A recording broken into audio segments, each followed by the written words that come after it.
മലയാളികൾക്ക് സുപരിചിതയാണ് എസ്തർ അനിൽ. ബാലതാരമായി എത്തി മലയാളികൾക്ക് പ്രിയങ്കരിയായി മാറിയ നടിയാണ് എസ്തർ. നിരവധി സിനിമകളിൽ അഭിനയിച്ചിട്ടുണ്ടെങ്കിലും ജീത്തു ജോസഫ് സംവിധാനം ചെയ്ത ദൃശ്യത്തിലൂടെയാണ് എസ്തർ ശ്രദ്ധിക്കപ്പെടുന്നത്. ചിത്രത്തിൽ മോഹൻലാൽ അവതരിപ്പിച്ച ജോർജ് കുട്ടി എന്ന കഥാപാത്രത്തിൻ്റെ ഇളയ മകൾ ആയിട്ടായിരുന്നു എസ്തർ ചിത്രത്തിലെത്തിയത്. താരത്തിൻ്റെ പ്രകടനം ഏറെ ശ്രദ്ധ നേടി. പിന്നീട് ദൃശ്യത്തിൻ്റെ തമിഴ് റീമേക്കായ പാപനാശത്തിൽ കമൽഹാസന്റെയും മകളായും എസ്തർ അഭിനയിച്ചു. ദൃശ്യം എസ്തറിൻ്റെ കരിയറിൽ വലിയ വഴിത്തിരിവായി മാറുകയായിരുന്നു. പിന്നീടും നിരവധി സിനിമകളിൽ അഭിനയിച്ചിട്ടുണ്ട്.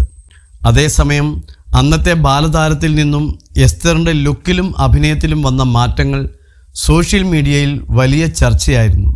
സോഷ്യൽ മീഡിയയിൽ സജീവമായ എസ്തർ തൻ്റെ എല്ലാ വിശേഷങ്ങളും ആരാധകരുമായി പങ്കുവയ്ക്കാറുണ്ട്. താരം പങ്കുവയ്ക്കുന്ന പോസ്റ്റുകൾ ഏറെ ശ്രദ്ധ നേടാറുമുണ്ട്. ഇപ്പോഴിതാ എസ്തർ പങ്കുവച്ച പുതിയ ചിത്രങ്ങൾ ശ്രദ്ധ നേടുകയാണ്. തൻ്റെ വിദേശ യാത്രയിൽ നിന്നുമുള്ള ചിത്രങ്ങളാണ് താരം പങ്കുവച്ചിരിക്കുന്നത്. മോണോകിനി അണിഞ്ഞാണ് ചിത്രങ്ങളിൽ എസ്തർ എത്തിയിരിക്കുന്നത്. അതിസുന്ദരിയാണ് ചിത്രങ്ങളിൽ എസ്തർ. എന്നാൽ സോഷ്യൽ മീഡിയയിലെ ചിലർക്ക് എസ്തറിൻ്റെ ഈ ബോൾഡ് ലുക്ക് തീരെ പിടിച്ചിട്ടില്ലെന്നാണ് വസ്തുത. നിരവധി പേരാണ് താരത്തിന് വിമർശനങ്ങളുമായി എത്തിയിരിക്കുന്നത്. എന്തുതന്നെ ചെയ്തിട്ടും അങ്ങോട്ട് മെനയാകുന്നില്ലല്ലോ.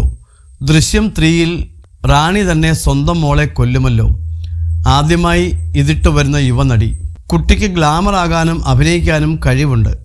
ഏതെങ്കിലും ഡയറക്ടർ ഇയാളെ രക്ഷിക്കട്ടെ എന്നിങ്ങനെയാണ് എസ്തറിൻ്റെ ചിത്രങ്ങൾക്ക് ലഭിക്കുന്ന കമൻറ്റുകൾ. അതേസമയം താരത്തിന് പിന്തുണയായും അഭിനന്ദനങ്ങളുമായും നിരവധി പേർ എത്തുന്നുമുണ്ട്. സോഷ്യൽ മീഡിയയിൽ സജീവമായ എസ്തറിന് പലപ്പോഴും വിമർശനങ്ങൾ നേരിടേണ്ടി വന്നിട്ടുണ്ട്. വസ്ത്രധാരണത്തിൻ്റെ പേരിലാണ് താരം കൂടുതലും വിമർശനങ്ങൾ കേൾക്കാറുള്ളത്. മോഡേൺ വസ്ത്രങ്ങളിലുള്ള എസ്തറിൻ്റെ ചിത്രങ്ങൾക്ക് താഴെ മോശം കമൻറ്റുകളാണ് എപ്പോഴും വരാറുള്ളത്. ഇപ്പോഴും എസ്തറിനെ ദൃശ്യത്തിലെ കൊച്ചുകുട്ടിയായിട്ടാണ് പലരും കാണുന്നത്. എസ്തറിൻ്റെ വ്യക്തി സ്വാതന്ത്ര്യത്തെയോ വസ്ത്ര സ്വാതന്ത്ര്യത്തെയോ മനസ്സിലാക്കാനോ അംഗീകരിക്കാനോ പലരും തയ്യാറാകുന്നില്ലെന്നാണ് പ്രശ്നം. 21-കാരിയായ എസ്തർ 2010-ൽ നല്ലവൻ എന്ന സിനിമയിലൂടെയാണ് അരങ്ങേറ്റം കുറിക്കുന്നത്.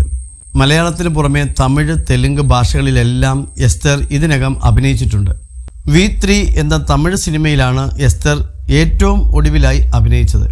വരലക്ഷ്മി ശരത് കുമാർ ആയിരുന്നു ചിത്രത്തിൽ കേന്ദ്ര കഥാപാത്രത്തെ അവതരിപ്പിച്ചത്. മലയാളത്തിൽ ജാക്ക് ആൻഡ് ജിൽ എന്ന സിനിമയാണ് അവസാനം അഭിനയിച്ച മലയാള സിനിമ. വിന്ധ്യ വിക്ടിം വെർഡിക്ട്സ് ആണ് ഒടുവിൽ പുറത്തിറങ്ങിയ സിനിമ. അഭിനയത്തിന് പുറമെ അവതാരകയായും കയ്യടി നേടിയിട്ടുണ്ട് എസ്തർ.